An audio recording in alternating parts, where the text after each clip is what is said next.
At the top of the hour, we had an exchange with a Republican member of Congress, Mario Diaz-Balart, on Venezuela. Here's part of it.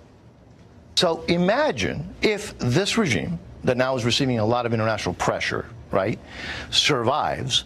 Is it or is it not potentially a green light, an open door for the Russians, for the Chinese, for others to increase their activity against our national security interests right here in our hemisphere? Yeah, no. I mean, it's kind of hard to see what you're talking about exactly. Are you?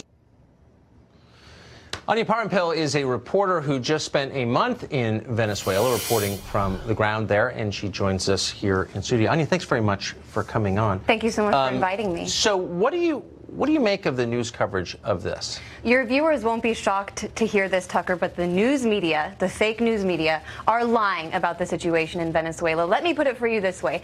Imagine if Hillary Clinton had refused to admit defeat after losing to President Trump in 2016 and banded together a group of 24 U.S. soldiers and attempted to take the White House by force. I don't think she'd be walking freely on the streets the way Juan Guaido is walking right now in Caracas, and I certainly think the news media would be calling it rightfully a coup.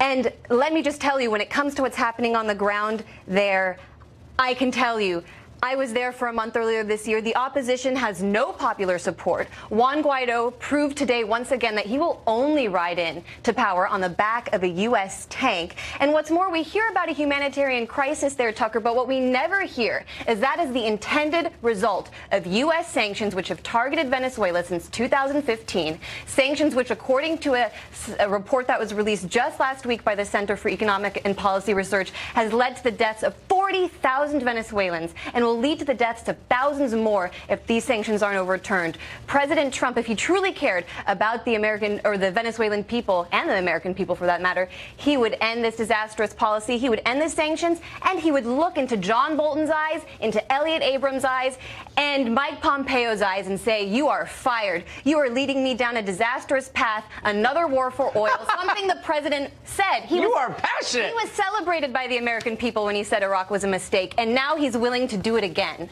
But it is a bipartisan thing. I mean, Biden came out today and said he agrees. Absolutely, it is a bipartisan issue. So, it's interesting. It would be interesting to know why that is. I believe in an open debate, and I'm not sure I agree with everything you said, but I'm glad that you could say it here.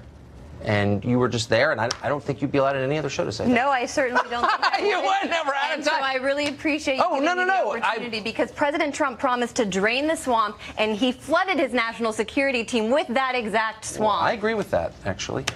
Anya, thank you very much you, Tucker. for your perspective. Good to see you. Thank you.